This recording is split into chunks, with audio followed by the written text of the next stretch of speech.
Hey, this is Matthew Ellison, President 1615. We are so glad you are with us today.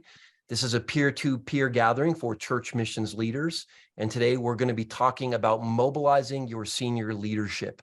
This is something we do in partnership with Missio Nexus, and we've been doing these for a couple of years now, and they're always a rich time. Normally, I would introduce you to my dear friend and co-host, Michael Van Heis, but he is on sabbatical right now, so shoot up a prayer for our brother, that he is energized and recharged by this time away. And I've got one of those coming next year, and I'm looking forward to it. So before we get into the topic today, let me just remind you, it'd be great if you could turn off your audio or mute yourself and turn off the video, just to minimize distractions. And then once we're finished today, we're going to leave about 15 minutes at the tail of our time where you can interact with our guests. And we ask you to do that through the chat section of Zoom.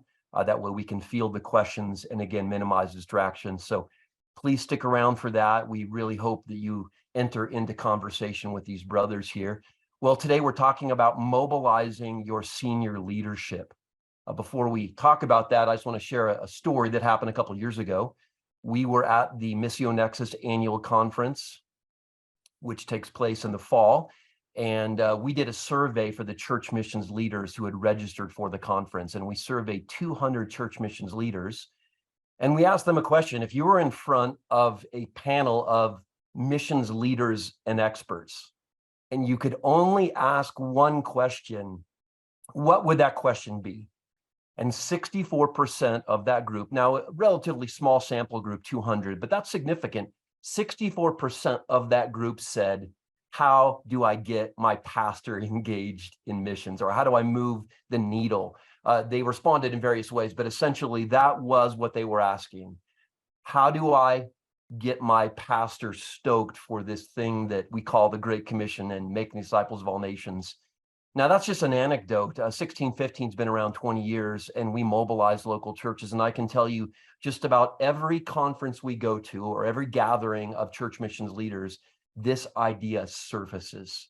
It is absolutely essential that we have the senior leader being a champion of missions vision. George Murray says that when it comes to missions in the church, the senior pastor either holds the key to the front door or the padlock. So a very essential conversation. I am joined by my dear friends, man, brothers, it is good to see you. Larry Hansen's with us. He's the missions pastor at Calvary, and Brian Bell, the senior pastor. Brothers, thanks for giving us your time today. Hey guys, can you unmute the iPad? We're having technical difficulties on our side getting it done. Sorry. We've got a technical problem, people. This is life, right? So you guys are saying something and I can't hear you. No one else can either. So, hey, brother. Are we there, Doc? How about now? Is that brothers, better? That's better. Awesome. Thank you so much for being here today. Maybe we could start off just a little bit about yourselves, your role, and a little bit about Calvary Murrieta, the church that God has called you to. All right. I guess I'll start. My name's Brian. I've been here at Calvary Murrieta since '85. There was a pastor before myself. And so I ended up taking over as senior pastor in 1989. I was in my late 20s. So I've been here obviously ever since and absolutely love it. I always wondered after 10 years, what if you get bored of doing, something, but it's been a little more than 10 years now. And I still just love it and excited about it. And so Calvary Murrieta is doing really well. Doing a big building upgrade right now, but kind of going through that fun period. But it's been a blast. My name's Larry. As Matthew said earlier, I'm the missions pastor. I have had the privilege of attending this church since 1990. So I've been here 33 years. The fun fact is my wife grew up with Brian and Kelly. They went to high school together. I lived in another city away from them, and I've been on staff for the last 18 years. And I currently serve as the missions pastor. I have a few other duties, but my primary focus is missions. And I get to be involved with everything from youth on up to adults, trying to get the whole church involved in this Great Commission. Great, brothers. Listen, I've been there. I've been in the building. I've experienced the culture, the atmosphere of the church. And it is a church that is passionate about reaching the nations and passionate about mobilizing the whole body. That's one of the things that always stands out to me when I'm there. Mission isn't relegated to the missions-minded few or a missions department. You've actually had this idea that, we need to make it part of the culture and the atmosphere, and that is true. So my question is this: how did you become so passionate about reaching the nations? I mean, what were the things that happened that led you to this place? Back in 1985, when the church started, it was in '86 we did our first mission trip. So we probably had maybe 80 to 100 people within the church. We went and smuggled Bibles into China and went down to the Philippines. But that trip, there was 10 of us that went. So that's 10% of your church, right? When we came back, we were so pumped. It was just at a time period for all of us. We weren't traveling. Travel wasn't as popular as it is today, or as easy to do, I guess. And so with it, it just really sparked a flame to where we just kept it going since that time. So it's really since '86, we started doing short-term missions teams, learning. At that time in our kind of denomination, we weren't hearing a lot about missions. And so we started going to, if the Baptists were putting on something for missions, it's like, well, they've been doing it for a few hundred years. They got to know what they're doing, and so we just started learning and going along. So it really became part of our, I think, DNA from the beginning. Not that we knew what we were doing, but the heart was there for that. We were excited about it and looking into it, and have been learning ever since. Hey, Matthew, for me, so I came in '90. So Brian and Calvary Marietta have already formed a process, or they've already were doing something in missions. And so for me, coming in and hearing that, I look at it a little bit differently, because I heard it from pulpit teaching, and I heard it from an invitation. And so I would say, as somebody prior to being on staff, there was an open invitation for us, the normal church body, to use whatever gifts and talents to join in missions. In the beginning, I couldn't afford to travel. The kind of work that I did didn't allow me to leave. So I started driving. I always had a pickup truck. I started driving truckloads of luggage and supplies for the missions teams, and started just simply participating in a way. It's like, hey, we need drivers. Okay, I'll drive. And so the culture that Brian cultivated, it wasn't just the person that was going. So you could be the person praying, you could be the person helping to finance somebody to go, you could be the person going. Maybe you're the person that made a craft or a gift or provided tools or whatever it is. But Calvary Marietta made it in a way that it was accessible for everyone in the church to do something in missions. Yeah, I think that is something important to emphasize. When people hear missions, I think what comes to mind is I can go, whether it's short-term or long-term, and I can give money. But they really don't think about the larger picture of what it takes to make it happen. I think that's an important emphasis here. What needs to be communicated is that every child of God has a place in the family business. And I love what you said, Larry. There was an open invitation. You have to invite people into the work. It's not enough to say, hey, you should be doing this. You need to invite them into the work and then give them those opportunities, like shuttling luggage or whatever it might be. I think that's really good. Also, I want to surface here short-term missions. I know that oftentimes they get a bad rap, and rightly so. Some of them have been done without cultural intelligence or proper preparation. But I know in my own journey, that was my inflection point. My first short-term mission trip, God opened up my eyes to the world. He changed my heart, and everything within me said, yes, this is what you were made for. And so again, I think important emphasis here, we need to give people the opportunity to have those cross-cultural experiences. Sometimes you don't even have to travel, across the sea to do that, but I think those are really important learning opportunities. Yeah. So brothers, how about this? Paint a picture for our audience today of what it looks like for a whole church to be focused on missions. We've mentioned a few things here, but maybe you can, again, paint a picture of what's happening at Calvary Marietta and how various people are engaging in missions in ways that may be uncommon to some folks.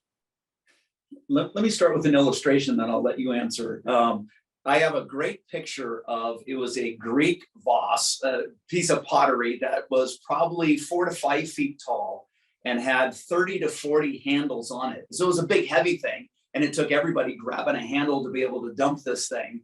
And so that's where we had talked about handles. Everybody can grab onto a handle somewhere. And so why don't you talk about some of our handles? Yeah. Matthew, it's funny that you asked me this question because when we logged in, I ran away from the camera because I have a missionary family that's going back to Nepal today, and they needed a larger vehicle to drive to their airport run. And so today, a vehicle is being provided to drive to the airport. A driver is being provided to drive to the airport. And then the church owns some housing for our missionaries to stay in while they're here on furlough. And so later this afternoon, there's 2 families that are going to go and clean and organize at that missions house. And then the following day, there's 2 or 3 other people that are going to go take care of the landscaping at that missions house. And so when you ask about how do we get the whole church involved, that's what it looks like. The junior high ministry goes quarterly as an outreach that they do. So it's our junior high leader and some of the students and some of the student leaders, and they go and do some maintenance on that missions house as well. And so when we start talking about engagement, it looks like some very simple and practical things. The youth ministry, I, as the missions pastor, have an opportunity quarterly. I'm in the youth ministry teaching about missions, and the students know me and they invite me in. The same thing, we have a school attached. So both Brian and I have been at our day school, goes up from preschool to 8th grade. They invite us in on a regular basis to come in and teach those students. The unique thing is those students go to other churches here in the Valley. So we have a great opportunity, not just to pour into our kids, but the community around us. On a bigger picture, we're hosting a perspectives course, and we're partnering with 4 other churches here in the Valley. That'll be later in the fall. And to do that, there's people bringing snacks, there's people help set up chairs, there's all that kind of stuff.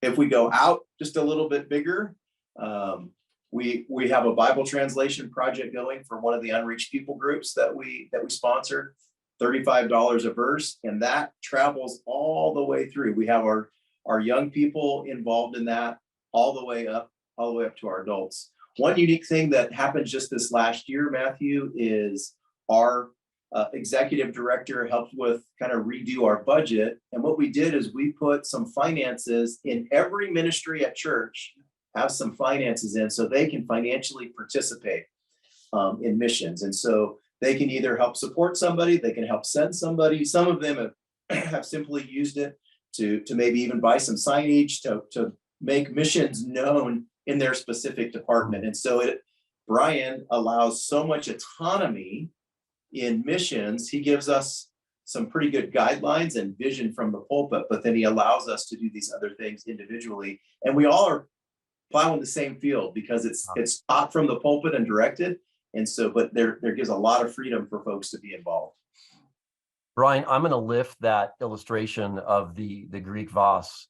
We use the metaphor handles at 1615 a lot. You have a compelling missions vision, but then how do you give those handles that allow each and every one in the church to grab on? And the vase is large, it's heavy, and so you've got all these handles. And so I really love that. George Miley wrote a book called Loving the Church, Blessing the Nations, and he said it was about mobilizing churches to engage the world. He said during the Reformation that the leaders wanted to make the word of God accessible to every believer. And he talks about in this era where we're calling the church into God's mission, we must make the work of God accessible to every believer. So I love the handles metaphor. Larry, can you talk about the coloring sheets for this H people? We can't mention the name on the call, but I just think it's such an incredible way that you've mobilized, preschoolers and elementary age children into the engagement of the people group that you're engaging. Yeah, let me just step out just kind of big picture because benevolence wise, we ended up helping financially a lady that needed some help. And she asked if she could do something to give back. And so she's actually the lady that created those coloring sheets. Wow. that were taken off of some of the photographs that Brian had taken in the field where we visited the H people.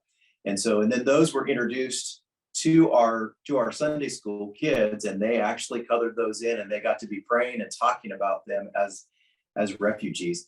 The other people group that we partner with as well, there's an organization that created a whole booklet that we also used. And the unique thing about that was one of their representatives came, and our children's ministry director had this lady come, and then she read their story of trauma and how they became refugees. And each one of those students got to take one of those books and color in those pictures. And that's all the way down from kindergarten through 5th grade, who are doing that particular craft and learning about both those people groups. I didn't appreciate that it was someone that was a recipient of benevolence funds that actually created it. That makes it even more special. And for those of you who are listening and viewing this, they have the coloring sheets that, trying to think, St. Jude's does, things like that. So it's a coat. Maybe you could explain it a little bit, Larry, because it's such a compelling concept. So basically what she did is Brian took pictures in the field, and it's of the I've got to be careful not to mention their people group name, but they dress with a head covering and with some beautiful kind of clothing that are flowing. And those, as she created those, then the students are able to kind of creatively color those in. And one of the things I think that Matthew saw is that particular program that Matthew, I just remembered what the other part of it that you were here for, because we did it as a fundraiser and as kind of a contest.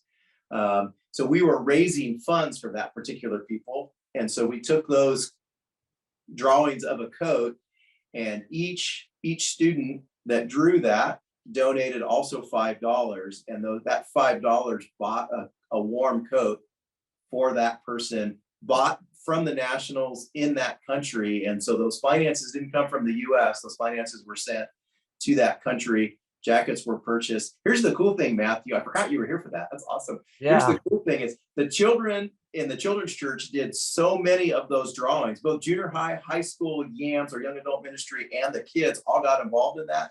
And they donated so much money, they gave more than we needed for jackets. And so we ended up buying a bunch of blankets to keep people warm through the last winter season. 400 jackets. 400 Yeah, jackets. 400 jackets, yeah. I love it. I love it. So Brian, I've already mentioned this, but you are a missions champion. I love your heart. I love how you put intentionality into mobilizing that church. Maybe you could describe how this impacts day-to-day ministry for you as a senior leader, as a teaching pastor. So time spent, sermon prep, developing leaders. I know that a lot of pastors, they will entirely delegate the missions to someone else. Now, you have a partnership there with Larry and many others in the church, but this is something that you are serious about. So can you talk about how this affects day-to-day pastoral ministry? I guess I've never quantified it on day to day, but if anything, yeah, sometimes I'm stepping on Larry's toes. I think he has to remind me I'm the missions guy. Oh yeah, you'll do it. Because when it's something, I like asking people, what do you daydream about? What do you daydream about? And mine has always been originally from that first trip. Me and my wife were looking at going to the Philippines in the late 80s. We had somebody from that trip actually go there and are still there working today since I think it was 88, and when they had gone. And so with that, we were kind of in that mindset. And when the Lord gave me, when our pastor was leaving and he said, I think you're supposed to take over the church, I was really kind of stuck because my heart was already mentally kind of going and wanting to be on the field and learn a language. And so with that, it was a little bit of a frustration, but yet I fully know God showed me, no, I'm going to use you in missions just in a different way. I didn't know what that meant. And so kind of staying here with the stuff, so to speak, I've always had kind of this longing to be out on the field. And so maybe it's just God stuck that there and he placed that there to where I don't have to try to think about it. I'm always thinking about it. It's especially where I'm working right now in Nepal with one of our unreached people groups.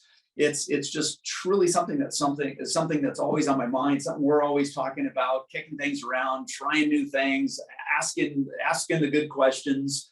And so with that, I think it becomes natural in that way. We've maybe just done it so much over the years that something on Sunday morning and Wednesday nights is going to come out, whether it's in my text, in whatever I'm teaching, It's a place where we visited. It's a place where we have a missionary, something in scripture and looking at that. So I guess my best answer would be, I think because God placed it in my heart early on, it's become just more organic, more natural, and coming out that way.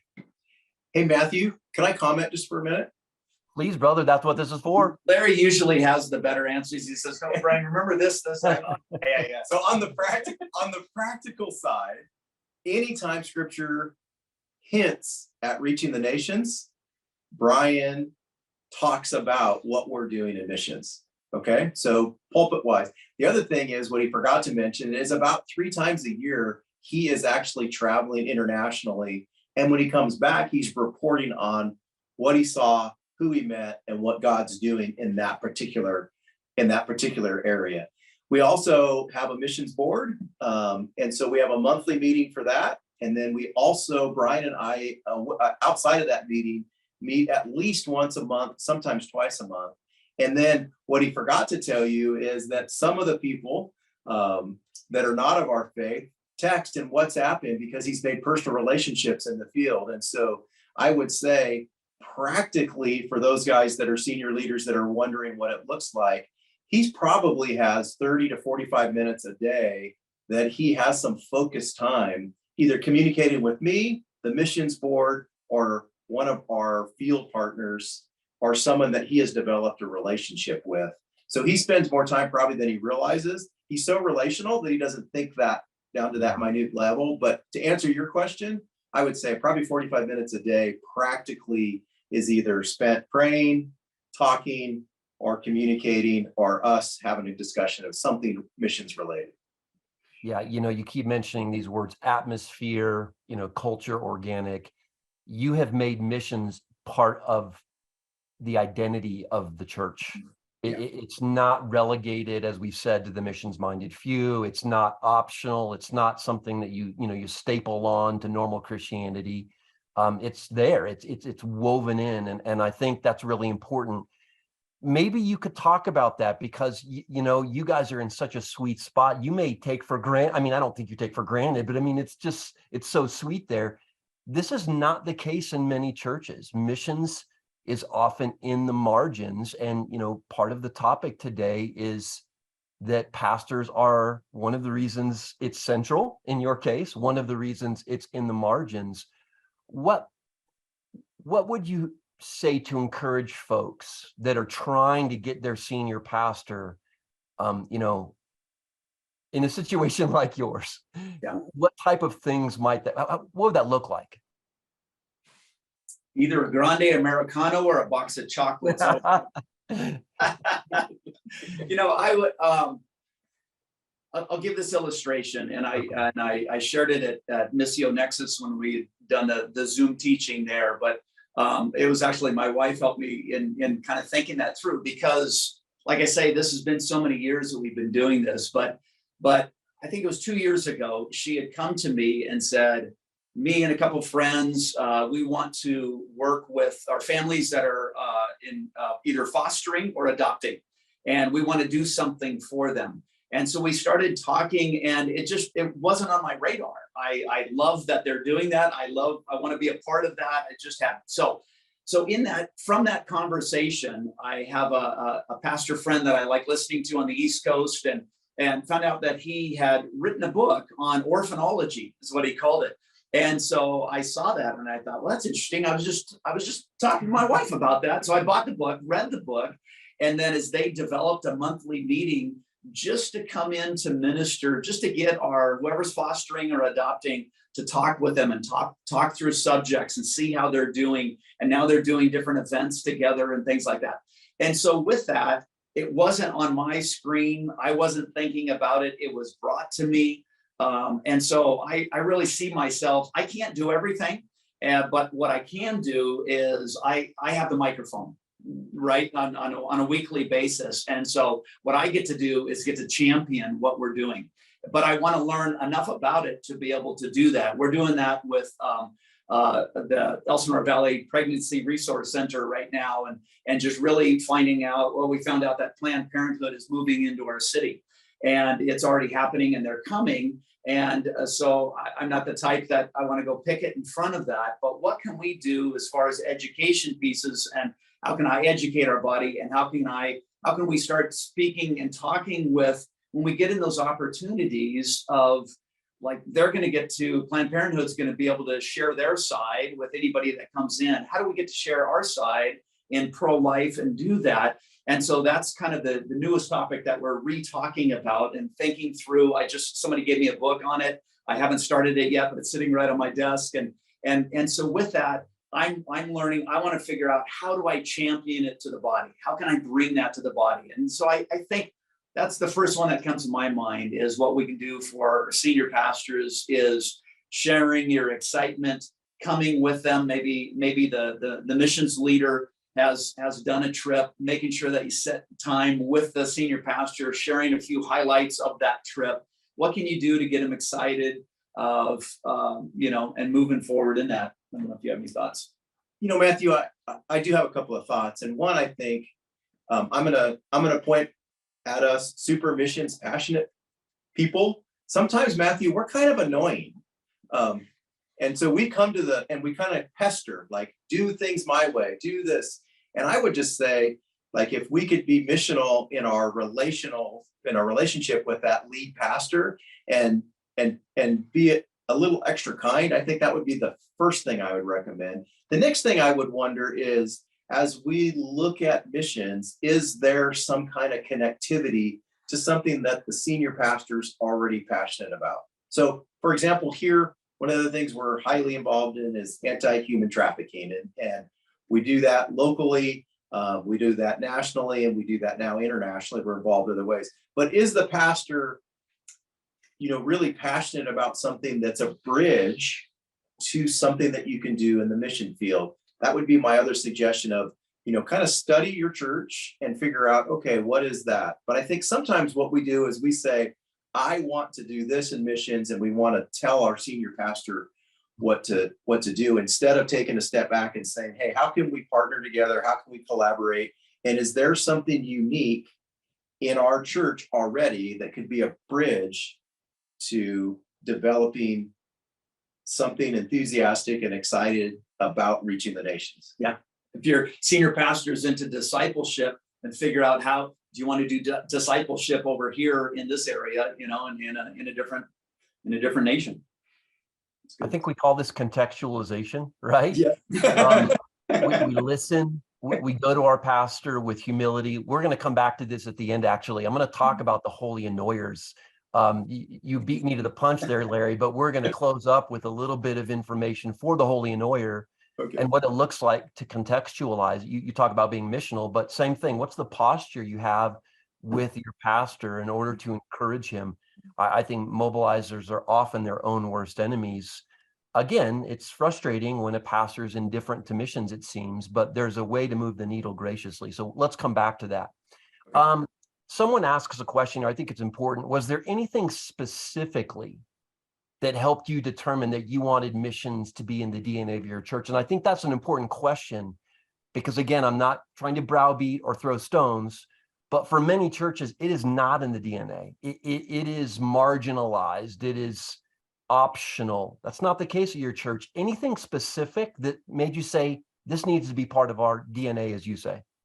Yes. I remember hearing John Michaels, who has gone to be with Jesus, but he was putting on a missions conference in Vegas back when he was doing that on a yearly basis. And that was the first time I heard that. It's been quoted. I don't even know who gave the original quote, but it's in books and everything.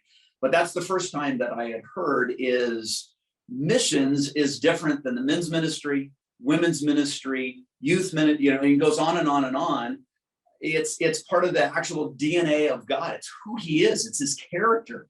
And so it's not another ministry. And to me, that was just mind blowing. That was profound to me, of seeing it as a part of that. It helped me in reading through the Bible and seeing it through that different filter, I guess, and seeing it everywhere from Genesis to Revelation, and then realize it's just not another ministry. A church can have a women's ministry or not have a women's ministry, or a men's ministry and not have a men's ministry. but you have to have missions. It is part of who he is, and he is a missionary God, as we say, and so that would be the first thing that comes to my mind.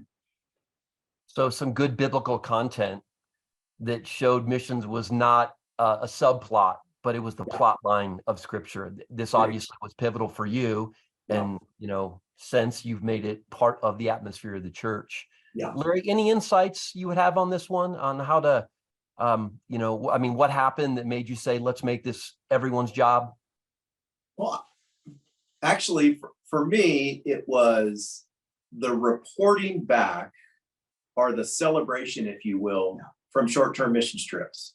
So, I'm a kid from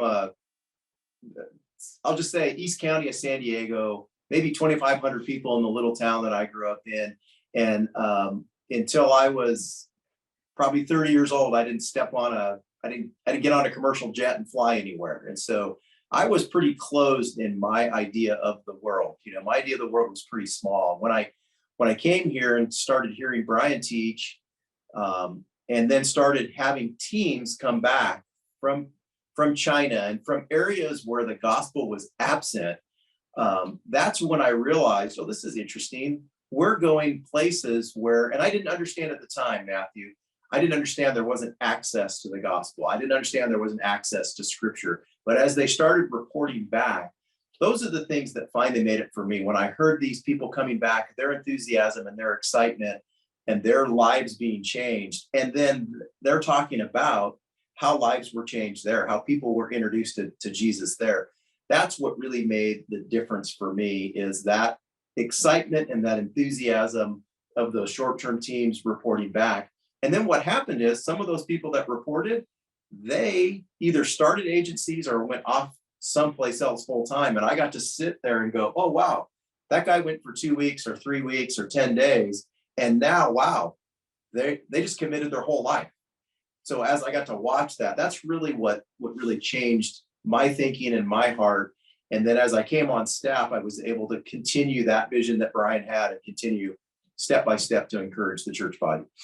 You talk about the rejoicing that these participants had, the joy that they had, and this brings up something that relates to a question someone just posted, and I'll come back to that in a second. But, missions is not only necessary for the life of the world, it's necessary for the life and the vitality of the church. Some of the best joy available to God's people, I believe, on this side of heaven comes when we join the Father in this mission to make disciples of all nations. And so I think one of the appeals that we can have to senior leadership is health. What pastor doesn't want spiritually healthy sheep that are vital and growing? Well, you're not going to have healthy, vital sheep that are growing if you take this mission of God that's central to the Bible and you leave it in the margin. So I think one of the appeals to pastors is this is necessary for the spiritual development and growth and joy of your people. Don't allow any of them to miss out on the joy that God provides. So now that I've said all that, let me address this question here. They talk about just what a great situation you have there with, from the beginning, a lot of those key teachings, John Michael's, others. How do we mobilize a senior pastor who's not committed to missions? Do you have any ideas how to do that? I'll tell one story. I was at a pastor's conference with 6 senior pastors sitting around the table. And I started talking with the pastor next to me. I didn't know him. I knew of him, but we weren't friends. And I forgot how we got on the topic of, maybe I just returned from a trip. I forget what it was, but he said, "Oh, you're into that missions thing." Yeah, I'm really not. And I looked at him and I was deeply offended inside, but trying to play poker face. And I simply asked him, "Well, then how on earth are you living out the gospel to the nations?" And he says, "Well, what do you mean?" But it opened up a conversation. And I said this, and I'm really thinking this isn't going to go anywhere. But I said, "You've never been yourself. You've never tasted it yourself." I said, "In this next year, I challenge you to find a pastor friend of yours that's going somewhere. Just go outside of our nation somewhere and do just one trip for him. Just one. You don't have to ever do it. Just do one." I saw him the next year at the pastor's conference, forgot we even had the conversation. He came up with this big smile on his face and reminded me of our conversation. He says, "I want you to know I went and I loved it. And I thought, oh my gosh. Now, I don't think that's the pattern and that's, the model that you can take and do. But I think, again, it just comes in conversations. And so when I'm around pastors, that's what I'm excited about. That's what I daydream about. So it somehow gets worked into the conversation, and I use it to be able to, our local, I really get along well. I have great friends with all of our pastors right here in the Valley. I host a quarterly breakfast for them just to get them together and talk with each other. And I love it. But again, using any opportunities like that, just to be able to, kind of poke and prod and see what they're doing within missions and encourage it. Did I answer the question? I don't know if I answered that question. I think you did. In fact, Yep. someone made a comment here, a strategic short-term mission trip. Yes. And I think strategic's important. I mean, you need to find the right opportunity. Yeah. You don't want to take them to a place that, you want them to expose to the realities of the unreached, no doubt about it. Yeah. But I think you need to pick a place that has a good missions partner in field. There's a good work that they can observe. Yeah. Not only the good, the suffering, the difficult, but I think that is a key thing. Also, let me say something here, because it's been a conviction that I've had for a very long time, is that one of the ways we're going to mobilize more pastors is a peer-to-peer model or approach. And that's what you're talking about there, Brian. You're leveraging your influence. I don't think there's anyone better to mobilize other pastors than pastors. And so just on that note, in your sphere of influence, those of you who are listening and viewing this, if you know a pastor who is mission engaged and passionate, encourage him to be a mobilizer of other pastors, to think about who is in his sphere of influence that he could invite on a trip, that he could have coffee with. I think this is absolutely essential. So I just want to reinforce that right there. Larry, any comments you want to add to this? Yeah, I'd like to go on the practical, because I think there's some things that sometimes those of us that are really motivated about missions, there's a couple things that we forget.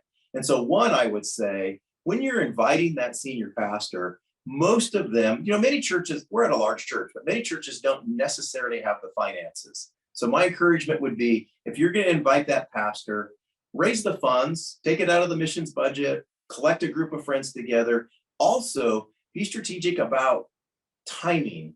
Like if your pastor's normally going on vacation, or if he goes to conferences, he goes to be respectful of his time and help to choose that strategic trip in a time that's convenient for him. And I don't want to say missions is going to be convenient, but if you want to motivate your senior pastor, do everything you can to make that on-ramp to go as seamless as possible. Make the finances easy, make the time off easy, all of that kind of stuff. Help to kind of initiate all of those other barriers that might keep him from being able to attend that trip. Really good. Now, guys, I'm going to ask a very difficult question. And knowing how gracious you brothers are, I know you're not quick to throw stones at anyone. And I think we can all appreciate that pastors have had a rough go the last few years. There's been an exodus of pastors from the pulpit, and they say that it's going to continue right now. So again, we're not trying to browbeat or discourage, but I wonder if you have any ideas on what's behind the lack of engagement. Again, you have a beautiful, sweet situation, and we see God's sovereignty connecting you to John Michaels, you heard this message and all these other pieces. But I travel all around the country, and there are some beautiful stories just like yours, but the vast majority of churches, the senior pastor is not engaged. It's similar to the comments that were made by that pastor you met with. I've often heard missions isn't my thing, these type of things. Do you have any idea what's behind the lack of engagement, given that missions is the grand narrative of Scripture? Any thoughts? First word that comes to my mind is ignorance. Ignorance, and I don't mean that in a mean way or a demeaning way, is sometimes I just didn't know.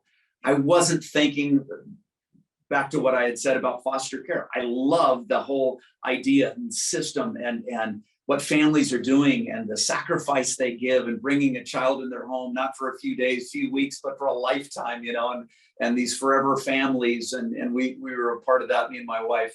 And so with that, a lot of times I see in my life, like anti-human trafficking. Mine was in 2010. I went to a conference, and it was just like, I hadn't even heard about it. I just hadn't even heard about it. And so with it, I saw it as I was just ignorant to it before that. And now we do a conference every year. We have a monthly meeting. We do a number of different things, but I just didn't know. And I think maybe for a lot of them, they know missions. They know, again, it should be maybe another ministry of the church over here. We'll give a little money to that. We'll send a little money on the field, something in that way. But I guess that's the first thing that comes to my mind. I realized with myself, a lot of times I just didn't know until the veil was taken from my eyes. And then I saw it. And it's like, this is really important. And again, doesn't mean that I'm going to do everything in every ministry that pops up, but I can be a good cheerleader for it, Larry? Yeah, Matthew, what I've seen and as I've talked to other folks is this pressure of growth for the local church, this pressure of having all the ministries squared away, this pressure of the weight that senior leader is carrying. Marriages are falling apart, they got a building project that maybe is not going well. Maybe there's been a false accusation from another pastor in town and people have left. I think that we need to recognize that this position of lead or senior pastor or teaching pastor, however that's defined at those churches, they're carrying an extra weight that the rest of us aren't carrying. And so I think part of that lack of engagement is, what am I going to have to give up to get missions? Who am I going to offend when I say, I need to work it in our budget, but now we're not going to do men's breakfasts, or we're not going to do a women's outreach, or we're not going to do a youth outreach so that we can do missions. I think it's this pressure of, what is it that I need to do, or what do I need to leave behind so that they can do missions well? I think a lot of it is this pressure of trying to grow, trying to be engaged in their community, trying to be the best they can be. The thing that I like about serving with Brian is he's not trying to be the best he can be. The guy that you saw right here is the same goofball that surfs with me periodically on Friday. And I think that pressure, if we could help them relieve that pressure, or when we sit down with them and say, hey, you don't have to be perfect at everything. Only Jesus was perfect at everything. And if we could get them to realize it would be okay to dip their toe in the water, they don't have to have a giant program and hire a missions pastor. They could simply have some lay people come, start to pray, start to take some small steps. But I think when that lead pastor hears missions, they look across the street at a big production and they think that's what they have to do. So I think that's part of what keeps them from moving forward, is the pressure of everything else. Yeah, that's good, brothers. Really good stuff. Brian, you talk about the veil being removed. And I remember reading in the Perspectives Reader some years ago that the author said, in the same way that the Holy Spirit awakens, the person to a need for Jesus, brings new birth, new life, that same Holy Spirit needs to open our eyes to missions. There's this second conversion in many ways that happens. And so I think prayer, there's something insidious at work here. I think we have to remember that this meta narrative that is so obvious to us now that know it, people don't see it when they read the Bible. You mentioned the word ignorance, Brian, and not in a harsh way, but they don't see what is so obvious. And I think we need to pray that God removes those scales, that, when we read the Bible, we see that it is one story, many subplots, but there is one plot line. And I think that's important. So on that note, let's switch over to the holy annoyer right now. We've already hinted at some of that. And when we talk about mobilizing senior leadership, I think they're a big factor. And those holy annoyers are, again, those missions passionate people. They understand mission. Their hearts have been enlarged, but they're in an environment where it seems like missions is nothing but a PS, or it's in the margins. And so again, those passionate mobilizers can sometimes be their own worst enemies. Do you have any insights on, we've talked a few of them already, but on how those people might move the needle when it comes to mobilizing senior leadership? Just open that up for a little bit, and then I've got a few insights I'm going to share, and then we'll go to Q&A. The first one that comes to my mind is a friend of ours. He had shared, hey, when you go home and want to talk about missions and all of that, think of M&Ms. And if I think of M&Ms, what does that mean? It's just like, instead of just downloading everything that you did and everything that happened, everything that you saw, all the miraculous, everything else, is give them one M&M. And if they're interested, if they're hungry for more, they're going to say, share more. And my wife just busted me a couple of weeks back. I just got back from Nepal, and somebody had asked me something, and I was just so excited and just launched and was just going. And she pulled me aside afterwards and says, you can't do that. You just went on for like 15, 20 minutes. They only asked this. And it's just like, oh yeah, I did that, And so giving people M&Ms, again, I'm not, shy to give the M&Ms, but just one or two, and allow them to ask, let them be hungry, let them be thirsty for more. And so that's one that comes to my mind. I think if those people that are extra passionate, Matthew, if they could learn to tell a compelling story, I think what happens sometimes is they're so passionate that they dominate a conversation and they're not drawing that senior leader in. And so if they could learn to tell an enthusiastic, kind, compassionate, and if I might say short story, it would be helpful. Brother, that's gold right there. I really appreciate both of what you had to say there. So let me throw out a few things here, because this relates to some of the questions I'm getting as well. Again, how do you do this? Passionate mobilizers, I would just say they need to learn to wear their convictions with brokenness and tears, humility. Yeah. You've already talked about this, posturing, heavy-handedness, these type of things. Pray, we've already hit on that. In the same way the Spirit of God converts the unbeliever, I think the believer is often converted to missions. And we need to pray that there's something that happens in the hearts of our leadership. Proverbs 21:1, the king's heart is a stream of water in the hands of the Lord. He turns it wherever he will. Ask God to turn the heart of your pastor towards this mission. Serve. I think you guys have alluded to some of this, but how can you genuinely serve your church's leaders? If you don't serve and you're not serving, you don't have a voice. You have no credibility. You have no influence. So how are you serving in your church? Brian, you've said this several times. Ask questions. If you have a pastor that is not the champion for mission, ask questions like this. Pastor, what's something you would like to see God do through our church to reach the nations? Pastor, do you have a heart or a vision for the nations? Tell me about it. Those questions are so important. You mentioned this already, Larry, too. Missions is about crossing culture. Use those same skills with your pastors and leaders. Contextualize, where are they at? All those pieces there. I'm going to add one more. Encourage. You said this, Brian, several times. I'm going to underscore it. Resolve to be an encourager rather than a critic. I think that is so important if you want to have influence with your pastor. Anything you guys would add to that? Matthew, one thing I'd love to add is definitions, and your book. Okay. Everything is missions. I'm going to mention it. Go for it. But here's what I find is that we say the word missions, and goodness gracious, it is not a clear, it's often not a clear definition. And I think sometimes, I think you call them the holy annoyers. They have decided that they have a definition, and then they're talking to the senior pastor, and their definitions are different. And so I would say, if you could come back in that process of humility and ask that senior pastor, hey, can you define for me what you see in missions? Can you define for me how you would define missions? Whether they agree with the definition or not, that's not important. What would be important is to build that bridge and to find out where that senior leader is at the time.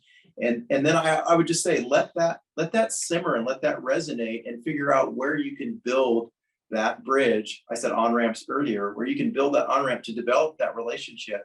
Because what happens sometimes is that senior pastor has, 15 or 20 or 30 ministries that they're overseeing, and they're thinking about missions, and their mind is headed a direction.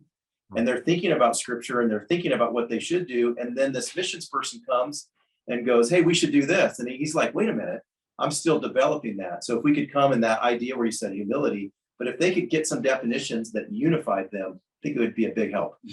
Which, if I can piggyback on that, when I use that one word, ignorance, I think that would be the second one that I would use is, we are doing missions. But again, goes back to your book, everything is missions. And you look on their missions page. I did this with a Calvary pastor friend of mine who I think has been very involved in missions. But on their missions page, I went and looked, I was curious, and it was domestic church plants.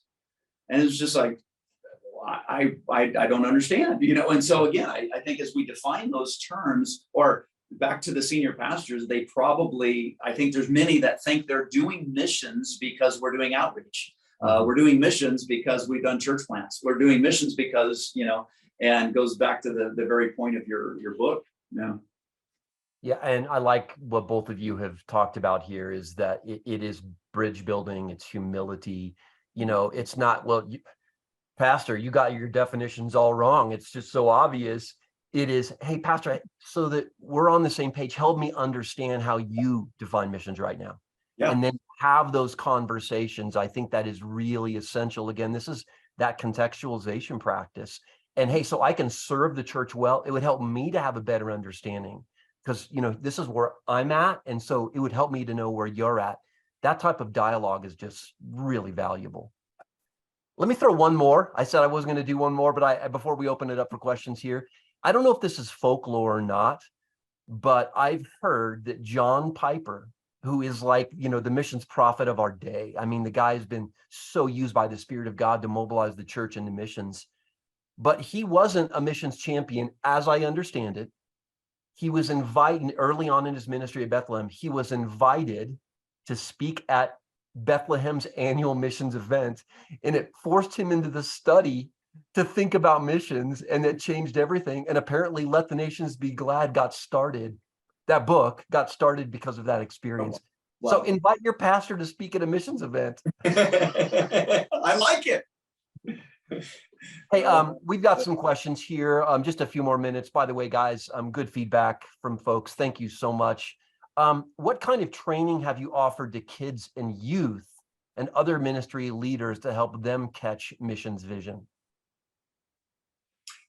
So it's interesting you say that, Matthew. So this year, I'll give you numbers, 60